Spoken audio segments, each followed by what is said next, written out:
شاید ابھی تک دنیای انسانیت اس بات کا ادراک نہیں کر سکی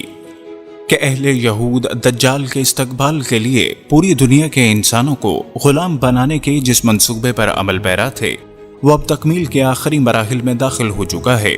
جبکہ انجیل اور تورات اور تلمود میں دجال کی آمد سے متعلق وہ نشانیاں جن کا تذکرہ کرنا بھی ہمارے علماء گوارا نہیں کرتے آخری ترین نشانیوں کی صورت میں ظاہر ہو چکی ہیں۔ لیکن مقام افسوس ہے کہ امت مسلمہ جس کے قلب پر یہ وار کیا جا رہا ہے وہ اس سے بے نیاز دنیا سمیٹنے میں مصروف ہے۔ ناظرین، آپ دیکھ رہے ہیں یوٹیوب کے اس معتبر چینل اسپریڈ دی اسلام کو جس کا نظریہ ہے کہ حالات کچھ بھی ہوں، اپنے تیرا آنگن میں روشنی تو کرنی ہے، دیپ تو جلانا ہے۔ اسی کے مصادق آج کی زیر نظر ویڈیو میں ہم ان تمام اہم ترین نشانیوں کو بیان کریں گے جن سے آج کا مسلمان مکمل چشم پوشی اختیار کر چکا ہے۔ تینوں حضرات، ہمارے بہت کم دوست اس بات سے آگاہ ہوں گے کہ اہل یہود کا اپنا ایک کیلنڈر ہے جس کو وہ گاڈ کیلنڈر یعنی اپنی مسیحا سے منسوب کرتے ہیں، جو کہ اب 5777 سال پرانا ہو چکا ہے۔ اور اگر توریت اور انجیل کے موجودہ نسخہ جات کا مطالعہ کیا جائے تو پتہ چلتا ہے کہ یہ تاریخ جس میں 3 7 شامل ہیں ان کے لیے انتہائی مقدس اور مسیح دجال کی انتہائی قریب آمد کا اشارہ دیتی ہے، اور یہی وجہ ہے کہ وہ اس کے استقبال کی عملی طور پر بھرپور تیاری کر چکے ہیں۔ اور اگر وہ آسمانی کتابیں جن پر اگرچہ رد و بدل ہو چکا میں دجال کی آمد سے پہلے کی تمام نشانیاں بیان کی جا چکی ہیں، ان میں سے ایک نشانی دنیا بھر سے تمام یہودیوں کا ارض مقدس میں جمع ہو کر اپنی ایک حکومت قائم کرنی ہے، جو کہ آج سے 70 سال پہلے ہو چکی۔ جبکہ دوسری نشانی بھی کافی دلچسپ ہے، جس کے مطابق جب انجیر کا درخت اس زمین پر پھیلنے پھولنے لگے تو یہ بھی اس کی آمد کا پتہ دے رہا ہوگا۔ ناظرین، آپ کی اطلاع کے لیے ہم عرض کرتے چلیں کہ پچھلے 1800 سال سے باوجود کوششوں کے یہ درخت کبھی بھی وہاں پر اپنا وجود قائم نہیں رکھ سکا، لیکن اب آپ دیکھ سکتے ہیں کہ پچھلے کچھ سالوں سے وہاں پر انجیر کے درخت پورے قد کے ساتھ کھڑے نظر آتے ہیں۔ اس کے علاوہ گائے کی ایک سرخ بچھیا کا تذکرہ بھی ملتا ہے، اور اسرائیلی اخبارات اور دیگر ذرائع کے مطابق نہ صرف یہ سرخ بچھیا پیدا ہو چکی ہے بلکہ اس کی قربانی بھی دی جا چکی ہے۔ اور اب وہ تیسری اہم ترین نشانی جس کو عین ممکن ہے کہ ہم آنے والے دنوں یا سالوں میں دیکھ سکیں، انجیل کے مطابق یہ ہے: جب تمہارا وہ عبادت خانہ جو کہ دوبارہ گرائے جانے کے بعد تیسری دفعہ تعمیر ہوگا تو سمجھ لو کہ تمہارا مسیح یعنی دجال تمہارے سامنے کھڑا ہوگا۔ لیکن اس کے ساتھ ساتھ ناظرین یہ ہدایت بھی ملتی ہے کہ اس کی آمد سے قبل تمہیں دنیا میں سیاسی طور پر غلبہ حاصل کرنا ہوگا، جو کہ وہ بالواسطہ طور پر حاصل کر چکے ہیں۔ اور آج نہ صرف دنیا کی معیشت بلکہ سپر پاور امریکہ بھی ان کے ساتھ کھڑا ہے، اور وہ عبادت خانہ جس کو ہیکل سلیمانی یا تھرڈ ٹیمپل کے نام سے پہچانا جاتا ہے، دراصل وہ عمارت یا محل ہے جس کی تعمیر اللہ کے نبی جناب داؤد علیہ السلام نے شروع کی، اور وہ حضرت سلیمان علیہ السلام کے دور میں مکمل ہوا۔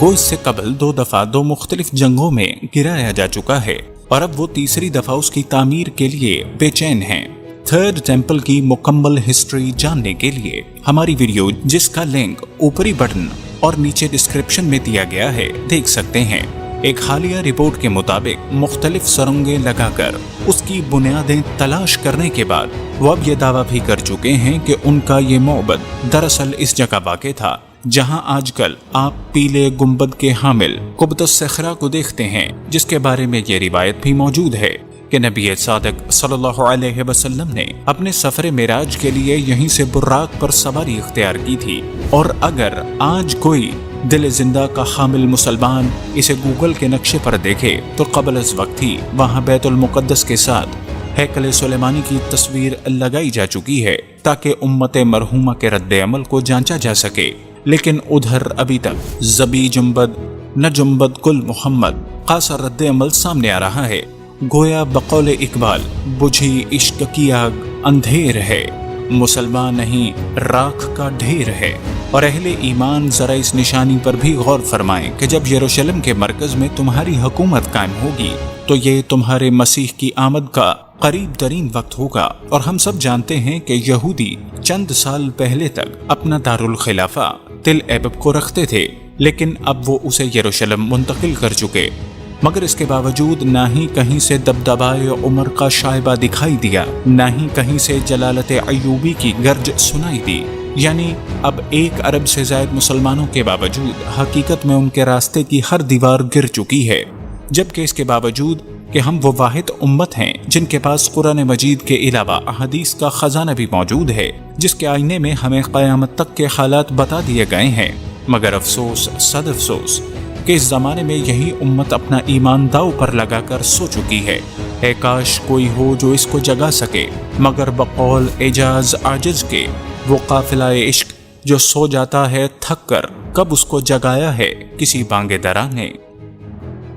مسیح یعنی دجال کے ظہور کی ایک اور علامت عالمی جنگ عظیم بھی ہے، جس کو عربی میں ہرمجدون اور انگریزی میں آرمیگیڈن کے نام سے یاد کیا جاتا ہے۔ یہودیوں کی معتبر کتابوں میں لکھا ہے کہ مسیح اس وقت ظاہر ہوگا جب ایک عالمی جنگ چھڑ جائے گی اور اس میں سکان عالم یعنی 2/3 ہلاک ہو جائیں گے۔ ظہور مسیح کی اس علامت کو پورا کرنے کے لیے ہر جنگ میں پس پردہ رہ کر یہودیوں نے اپنا کردار ضرور ادا کیا ہے۔ چنانچہ قبل ازیں ہونے والی دونوں جنگ عظیموں میں یہودیوں کا کردار ایک واضح چیز ہے، اور موجودہ عراقی، ایرانی یا امریکی اور عراقی جنگ میں یہ چیز اور کھل کر سامنے آ گئی، اور یہودی تیسری جنگ عظیم کے لیے جو تدبیریں اور چالیں سوچ رہے ہیں اور ان کو اپنے تیار کردہ خاکے اور خطوط کے مطابق رونما کرنے والے ہیں، وہ ایک ہولناک داستان ہے، اور اس کا نتیجہ ایسے خوفناک حالات کی صورت میں ظاہر ہوگا کہ تاریخ انسانی اس کی نظیر پیش کرنے سے عاجز اور قاصر ہوگی۔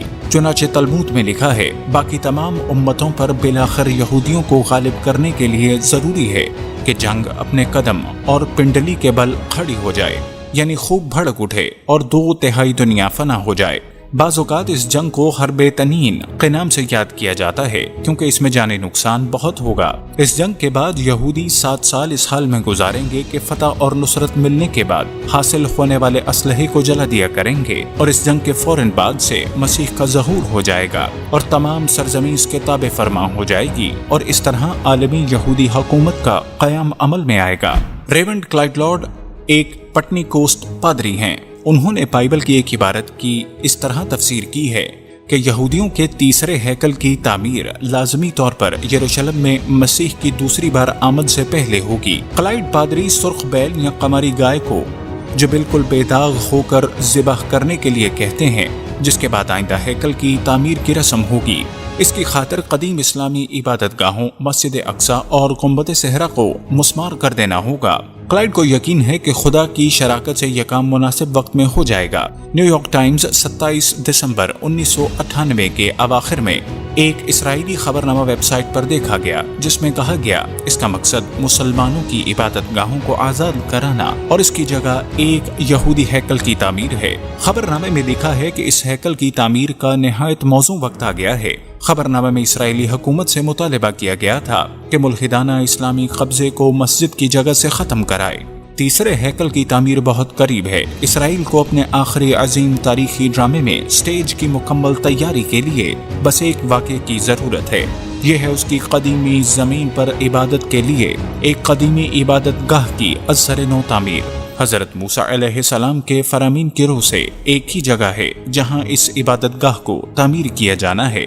یہ ہے مونٹ موریا، وہی جگہ جہاں اس سے پہلے کی عبادت گاہیں تعمیر کی گئی تھیں، یعنی عین مسجد اقصی اور گنبد معراج پر۔ الغرض قصہ مختصر، مغرب اپنی مادیت پرستی کے باوجود اس قدر انتہا پسند ہے کہ شدت سے مسیحا کا انتظار کر رہا ہے۔ اس کا عقیدہ ہے کہ مقدس باپ کے آنے کے بعد انہیں آسمان پر اٹھا لیا جائے گا، جہاں سے وہ آخری ہولناک جنگ کا مظاہرہ بالاخانوں میں بیٹھ کر کریں گے، جبکہ دوسری طرف مسلمان مذہب پسند ہونے کے باوجود اپنے نبی صلی اللہ علیہ وسلم کی سچی پیشن گوئیوں کی طرف ایسے متوجہ نہیں ہے، جیسا کہ دور حاضر میں ان پیشن گوئیوں کے آثار قریب دیکھ کر چوکنا اور متوجہ ہونا چاہیے۔ حضرت عیسیٰ علیہ السلام کا ساتھ جن لوگوں نے دینا ہے، مسیحا کے انتظار سے ان کی غفلت سمجھ میں نہ آنے والی